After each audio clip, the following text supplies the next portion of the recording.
Hi, Jim. Hi, everyone. How we doing? Doing good. I'm glad to see Henry is back attending meetings, Linda. Yes, yes. He missed you terribly. We can check him off as being here. Yes. Although I suspect it has something to do with the part where I had furnace troubles and he's just looking for heat. He's a very practical animal.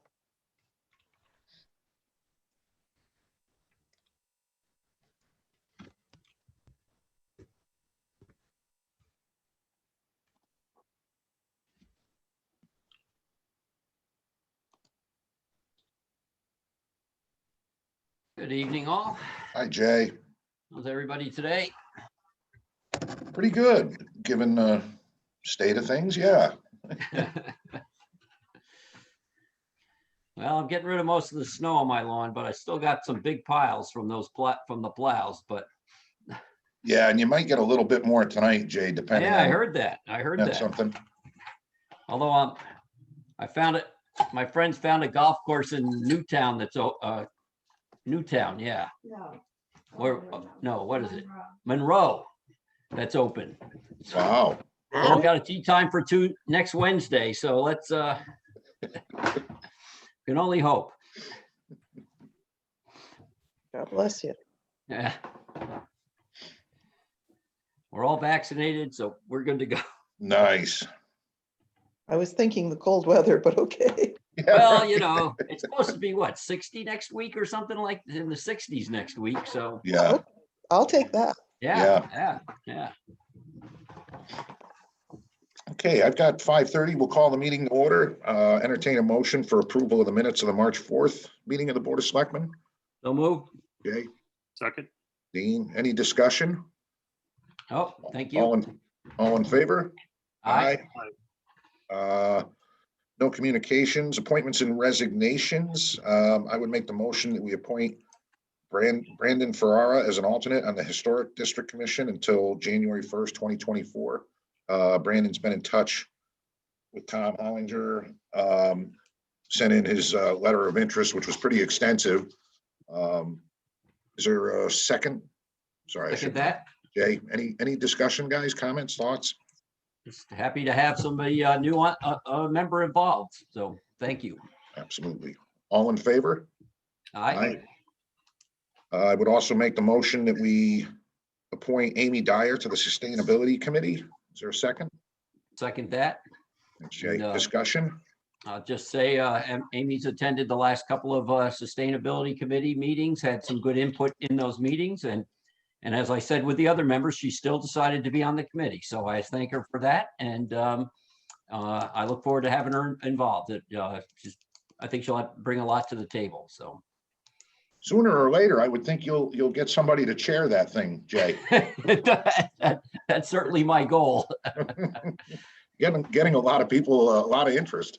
Yeah, I hope so. So it's been good. They're good folks too. We've had some good meetings, and I think the town will be considered a certified sustainable town come August when we submit our documents. So that'll be great. That's terrific. All in favor? Aye. Aye. Dean, who's that with you? That would be Otter. Otter. Yeah. He hasn't had to leave the White House for special training. He hasn't bitten anybody yet. He is a rescue. That's All right. terrific. That's great. Shell's husband loves this dog, as everybody over there seems to. He's a That's good guy. fantastic. It's great. And the resignation of Tammy Rill from the Housing Commission, with thanks for Tammy's service on that commission. It's been on there quite a while. Yeah. Absolutely. With regret. Yeah. Yep. Moving on to the first selectmen's report. Hopefully by our next meeting, we'll have some conceptual designs done for the New Preston sidewalks, and we're also having a survey done for the Depot Plaza. Bridge bids. So there was a little, turned out thankfully to be erroneous information that if we were considered state funding for our Calhoun Street and Rabbit Hill bridges, we would have heard about it in February. I reached out to the Francisco, who's the man in charge at DOT for handing out those allocations, and he said, no, that's not true. He still hasn't, we're still in the hopper. So we still have an opportunity to get both bridges funded this year. Wow. So that's very encouraging. Jim, was he able to give you any idea when he's going to make that decision? No, Jay, and honestly, I didn't ask because my status has risen to the level of stalker with him, and I just keep peppering him with emails. And Yeah. I was happy we were still being considered, which is great. It's got to be sooner or later because they fully understand that, you know, there's a time frame involved for these bridges where the towns have to pull the trigger or put it off another year. Yeah. So we're very hopeful we'll hear in the next couple of weeks. And they have the money, right? I mean, the state did appropriate funds. That's the initial hold up a year ago was whether they were going to have any money for it. Now they do have the money, correct? That's the thing, and they've had it or known of it since September, October of last year with an anticipated notice of approval by November, December. So it was a little frustrating that it kept going on, but he explained it as he's gotten a glut of applications that he hadn't had before. So there was just quite a bit there that, you know, again, he's the guy who makes the decisions. I just profusely thank him for his time and consideration. Just a little bit about COVID-19. There remains, in spite of, and I just checked the state map, they've got us back in the red, which is inaccurate to say the least.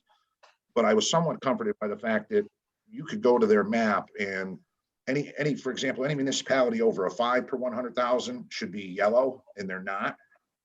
There's others that don't meet the criteria for red that are red, but we have had no cases in weeks. So that map should recycle and change again by the end of today. It's a little frustrating because it's as it should be, it's a point of information for a lot of our residents, and it's simply not accurate, you know. Right. Jim, any updates since you're on this about the committee that's been working to restore order in town, you know? The recovery? What's going on with that? Hey, can you give us any update?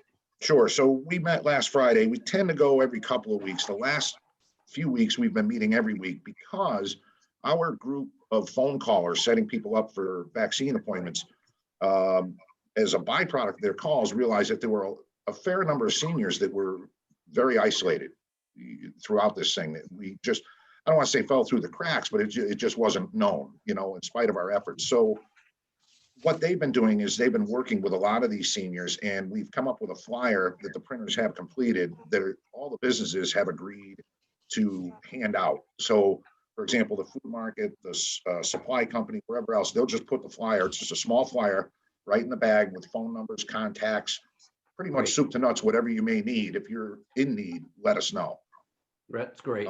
That's kind of, in retrospect, one of the unseen or byproducts of this pandemic is people, you know, it's not a physical thing or anything like that. They've been cooped up, especially our older citizens, and it's very difficult. We've all got that fatigue after more than a year. You know? Absolutely. And Jim, just since we have some press with us, that if people do have any issues, if they happen to hear about this, they can still call your office and you guys will direct them to whatever services to start with. Is that what we're still doing right now, or? No, they actually reach out. We direct them to the senior center. Okay. And what we do is we list the hours there that, you know, and it's every day, whatever, 9 to 4. And then what happens is the senior center, as that conduit, puts it out to our phone callers. Great. Okay. Thank you. You're welcome. A little bit on the American Rescue Plan Act.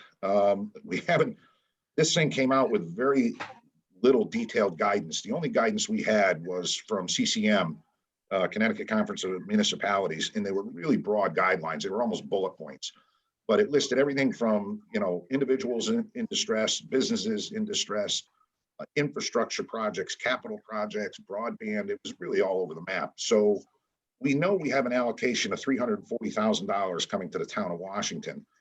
What we don't know is they've also sent funds to county governments. Well, Connecticut doesn't operate on a county government system. So whatever monies have been allocated to Litchfield County will then be dispersed to the municipalities on a per capita basis. throughout the county. So there's more money coming. So, but the issue, Jim, right now is, I mean, I was thinking about our need to plan, to use this money, and we don't know, one, if there's going to be any more guidelines than what you've gotten from CCM. I assume there will be, because the feds always have guidelines. Right. And you don't know yet what the time frame is for which we have to spend the money, do you? We do know that, Jay. So for example, well, let's start with guidelines. We anticipate detailed guidance. And even if it's not detailed, if it's as broad as what CCM put out, as long as it comes from Treasury, we're okay Yeah. for it. And they expect you to, you do an audit, you report what Right, your expenditures are. You do have an allotment of, you can draw off up with half of the funds the first year, half of the funds the second year, but you need to expend those funds totally by 2024. Oh, okay. Well, that I didn't even know. Okay. Yeah, there's not a huge crunch on that. At least it gives you time to funnel what direction you want to go with these funds once you learn the details involving it. Yeah, it'd be interesting. I guess that's something we'll have to sit down and talk about, how we want to best use them once we're sure whatever the guidelines are. I can't believe they'll be they won't provide some more detail than what we've gotten already, but we'll see. Yeah, inevitable. We'll probably get a file cabinet full of guidelines that we'll have to sift through and forms you'll need to fill out. Yeah, exactly. Well, that's good to know, though. Yeah, we'll kind of deal with it as it comes. And Jim, would your recovery group be a good group to think about various needs there? And is that it very well could be, Dean, seeing as everything that group deals with is COVID related, and everything that this allotment of money is for should be COVID related. I'm sure definitely benefit that committee. Great. Just wanted to mention to the board and put it out there for ideas about getting town hall reopened. Currently, we are open by appointment only, but there's a lot of things. There's not a lot that we would have to do. The only thing we would have to make sure of is that we don't have large grouping, and that's been the benefit of appointments, is people don't have to stand, 6 feet apart in the hallway while there's 6 people ahead of them. So there can only be one individual, one resident, if you will, in an office at a time. So we don't want to see a backlog of tax, assessors, clerk, land use. But my sense is to simply do what you see in all of the retail markets. There's a little circles that adhere to the floor. And that's kind of where you're at. But I'd like to hear you guys' thoughts on reopening. Well, I guess for me, Jim, clearly whatever the medical folks say is the guidelines, we should, go with that. I would like to see us open, if we can. And one thing in terms of you're just talking about people waiting, I mean, we certainly have a huge hall where we could also set up chairs, and whoever, the next person in line for the clerk's office, you got one person in the room and the other one in the hall. I mean, I'm talking about not the hallway, but the hall itself. I mean, that's certainly big enough to have people line up. And I know you put up some plexiglass in front of some of the places to protect people. Have our people all been able to get vaccinated that work in town hall? Not everyone. Nearly everyone, I believe, has had the opportunity. Yeah. But not everyone vaccinated. There are some for sure downstairs that have just been tossed into that major. Right. People. Yeah. But again, all protocols would be in place relative to wearing masks, one person at a time. I just hate to see, we as town hall, I feel should be following the guidelines the state puts out, to your point, Jay. Yeah. But B, also the optics of we're encouraging every business in town to be open. We should as well. That's just kind of my thoughts. Well, as long as you guys feel you can do it safely with the guidelines. How difficult would it be to greet people at the front? Your hallway, we get a bottled gym and a couple of ends of those halls where people come in before they've seen anybody. They could be in a group where there's 3 or 4 people sort of lined up. Would it be terribly difficult, at least in the short term, to hire a Walmart greeter for the front door, and sort of send people, as Jay says, we can wait them in the main hall, perhaps. I'd be willing to volunteer some time to sit and do that afternoons here and there. So maybe we can get a couple of volunteers to if you think you're having a problem, and it's all about Mary Ann and everybody else's comfort level. If everybody's comfortable and you're not seeing any problems, Yeah. then let's not create one. But if you are feeling that, or anybody there is uncomfortable, that's my main thing. Is if anybody's uncomfortable, you know, There's definitely, Dean, there is going to be a level of discomfort. I can tell before I even put it out to the employees. I know there is. My hope is to somehow mitigate that as best we can. Your point about an attendant is well taken. We had one of our lifeguards all summer who did a phenomenal job and, Right. taking temperatures, making sure masks were worn, Right. directing people to Yeah. the right place. My other concern is that, the school program downstairs. I hate to have a stream of traffic going through. We've got, those kids are doing really well. So there's a lot to be considered. Like I said, I know there's going to be employees that are not comfortable with it. And I do have some logistical concerns with the kids downstairs. And to your point, Dean, I think an attendant would be ideal. It's just a question of, and that's something that funding would go a long way in helping to keep people safe. Yeah, this is a finite period of time. I think that we would need that. I suspect that, by summertime, everybody's going to have a pretty good comfort level. And we're hoping if things continue trending the way they are. So, it's not untenable to imagine somebody for at least a couple of months guiding people. Yeah. Yeah. Okay. When are you thinking about opening? Well, I was thinking sooner rather than later, if we can, get comfortable with the logistics. Again, see what level of comfort our employees have with it. As I said, I could almost go through and tick off the people that are, not going to be very comfortable with it. And I get it. There's levels of comfort that run on a broad spectrum throughout this. We've seen it for the past year. It's everybody's different. And I want to make sure that we, treat that with the respect it deserves. Of course. I think you should name names here in this public forum. I think that. Jim, I think, I don't disagree. I think if you can do it, I think Dean's idea of having somebody there, if we just have the front door available to come in and not the downstairs door, the back, people got to, filter through the front door. You can control how many people go into each section of the building and like we said, wait, the main hall is certainly big enough for people to wait, and they could, wait there while the greeter tells them when the slot is open, when they're ready. So, Yep. but I think it's important. You probably should touch base with the staff, and they might have some other suggestions too, but. Yeah, and our director of finance to see if we have anything, any wiggle room in the budget to bring in someone 5 days a week. Yeah. Yeah. And if not, I think that's something that's, we should talk about then. Maybe we need to talk to the Board of Finance. If that's the best option, then we'll have to talk with the Board of Finance until the Yep. funds are available that the feds are going to put out to us. Yep. We were talking about interns at one point. This would be a good use of an intern or two. Very good point. Okay. And that's all I had for my report. Go into any old business? No updates today from me. Dean? Nope. Nothing there. Under new business, I wanted to talk about, we're putting out an RFP to get bids from our various engineers around the state to give us a conceptual plan for the tightest block. And Mary Ann's got that going on, I believe, in Saturday's Waterbury paper. Yeah, it'll go in Saturdays, Jim.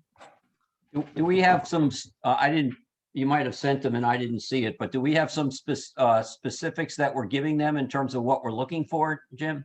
Yeah, it's all in the ad. Okay. And I believe, Did yeah, you we've guys, got everything from, you could schedule a site visit. I mean, are we giving them any kind of I don't, did you send that out, Jim? I'm not sure if No, you I did. can send it to you, Jay. It talks about concept plan, redesign town parking lots, internal pedestrian circulation, sidewalks, road sidewalks, lighting, street Great. parking. Yeah. It would include a meeting with the local business, the neighboring businesses and whatnot. Our economic development coordinator. Oh, yeah, Michelle's involved. What's the time frame to answer the RFP? I think we gave them 2 weeks. Wow, Oh, okay. that's short. Isn't that short? Not really, Dean, because it's the same outfits, whether it's Cardinal, WMC, GM2, all these engineering firms are trolling the papers for these things. They jump on it pretty quick. And what's the, okay, so you're gonna, I got it. You're asking them to give you a proposal with a cost, obviously, and then we'll open them up and make a determination what we want to do. Okay.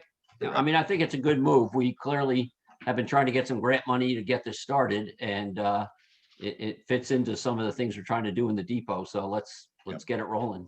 Yep. Any other new business?